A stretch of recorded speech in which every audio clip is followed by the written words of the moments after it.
روایت میں ہے کہ یمن میں ایک قبیلہ آباد تھا جس کا سردار حاتم طائی تھا۔ اب حاتم طائی کی ثقافت سے دنیا کا کون سا آدمی ہے جو ناواقف ہے؟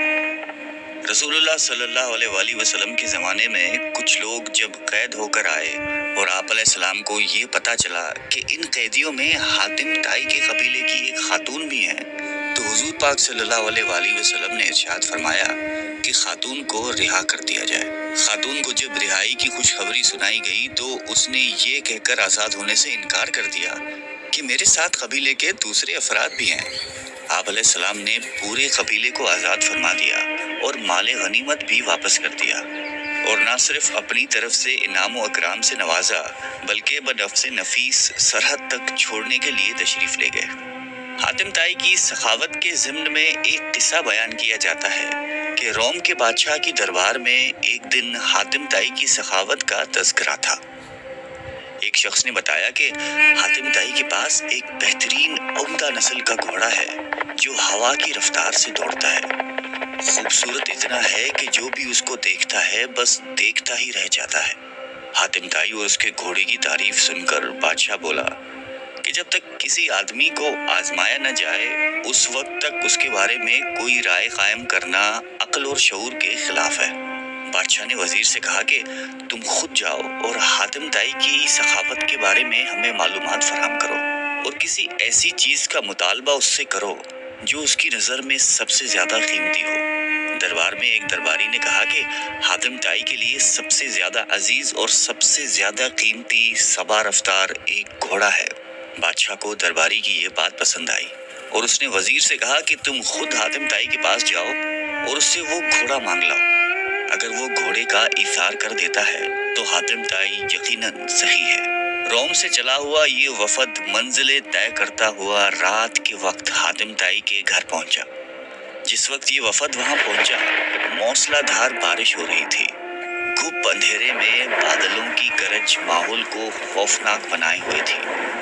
ایسے خراب موسم میں کسی مہمان کی مہمان نوازی کرنا تو درکنار گھر سے نکلنا بھی ممکن نہیں تھا، لیکن حاتم طائی نے میزبانی کا حق ادا کیا اور مہمانوں کے تواضع اور آرام و آسائش کا پورا انتظام کیا۔ دسترخوان پر لذیذ بھنا ہوا گوشت کھا کر مہمان خوش ہوئے اور انہوں نے اپنے اندر سفر کی تھکان کی جگہ توانائی محسوس کی اور گہری نیند سو گئے۔ صبح کے وقت جب بارش تھم چکی تھی تو ہر چیز دھلی ہوئی اور صاف نظر آ رہی تھی۔ ناشتے کے دوران وزیر نے مہمان نوازی اور اظہار تشکر کے بعد اپنے آنے کا مقصد بیان کیا۔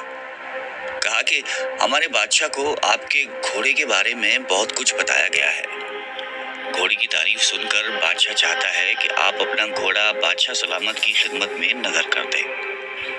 وزیر کی بات سن کر حاتم افسوس کے ساتھ ہاتھ ملنے لگا اور بہت افسردہ ہو کر بولا، اگر آپ گھوڑا ہی لینے آئے تھے تو یہ بات آتے ہی مجھے بتا دینی چاہیے تھی، لیکن اب میں مجبور ہوں، اس لیے کہ میرا پیارا گھوڑا اس دنیا میں نہیں ہے۔ آپ کو تو پتا ہے کہ پوری رات طوفانی بارش برستی رہی۔ میرے لیے یہ ممکن نہیں تھا کہ چراگاہ یا کسی اور جگہ سے کوئی جانور منگا سکتا، لہٰذا میں نے اپنے گھوڑے کو ذبح کر دیا اور اسی کا بھنا ہوا گوشت دسترخوان کی زینت بنا تھا۔ وزیر حاتم طائی کی یہ بات سن کر حیران رہ گیا۔ بادشاہ سلامت کو جب یہ سارا واقعہ جا کر سنایا تو اس نے بھی حاتم طائی کی سخاوت کی بڑی تعریف کی۔ قبیلہ بنی طے کے سردار حاتم طائی کے بارے میں یوں رقم ہے کہ ایک بادشاہ نے حاتم طائی کی اتنی شہرت سنی کہ بادشاہ نے محسوس کیا کہ اس کی شہرت، اس کا نام اور اس کی عزت حاتم طائی سے کم ہے۔ بادشاہ کا دل بغض اور حسد سے بھر گیا۔ اس کے دل میں یہ وسوسہ آ گیا کہ جب تک حاتم زندہ ہے مجھے حاتم سے زیادہ عزت و شہرت نہیں مل سکتی۔ شیطانی ذہن کو استعمال کرتے ہوئے اس نے ایک چالاک، فساد پسند اور لالچی شخص کو اس بات پر مامور کیا کہ وہ حاتم کو قتل کر کے اس کا سر اٹھا لائے۔ کرائے کا یہ دہشت گرد اور قاتل شخص اپنے ترکش کو تیروں سے بھر کر اور تیز دھار تلوار کو میان میں رکھ کر حاتم طائی کے ملک کی طرف روانہ ہو گیا۔ جب وہ حاتم طائی کے علاقے میں پہنچا تو اس کی ملاقات ایک خوش گفتار، خوش مزاج اور بڑے ہی پرسکون شخص سے ہوئی۔ یہ شخص کرائے کے قاتل کو مسافر سمجھ کر اپنے گھر لے گیا اور ایسے پیار اور خلوص سے اس کی تواضع کی کہ کرائے کا قاتل اس کا گرویدہ ہو گیا۔ دوسرے دن جب مہمان نے رخصت ہونا چاہا تو خوش گفتار اور خوش اخلاق میزبان نے اصرار کیا کہ مہمان ابھی چند روز اور قیام کرے اور مزید خدمت کرنے کا موقع دے۔ کرائے کے قاتل کے دل میں میزبان کی تکریم اور بڑھ گئی۔ اس نے کہا کہ مجھے ایک ضروری کام درپیش ہے، اس لیے میں زیادہ دن نہیں ٹھہر سکتا۔ میزبان نے کہا کہ آپ وہ کام مجھے بتا دیں، شاید میں آپ کی کچھ مدد کر سکوں۔ کرائے کے قاتل نے رازداری سے کہا کہ بادشاہ نے مجھے حاتم طائی کو قتل کرنے کا حکم دیا ہے، اس کے سر پر بڑا انعام مقرر کر دیا ہے۔ اگر آپ حاتم طائی کو جانتے ہیں تو مجھے اس کا پتہ بتا دیں۔ یہ سن کر میزبان مسکرایا اور عاجزی کے ساتھ جھک کر کہا کہ میں حاتم طائی ہوں، آپ اپنا کام شوق سے پورا کر سکتے ہیں، کیونکہ اگر یہ کام آپ اسی وقت پورا نہیں کریں گے تو پھر لوگ دیکھ لیں گے اور وہ مذمت کریں گے اور آپ انعام سے محروم رہ جائیں گے۔ حاتم کی یہ بات سن کر کرائے کا قاتل اپنے میزبان کے پیروں میں گر گیا۔ اس نے اپنی تلوار اور تیروں سے بھرا ہوا ترکش پھینک دیا اور کہا کہ ایسے معزز سردار کے جسم پر پھول مارنا بھی گناہ عظیم ہے۔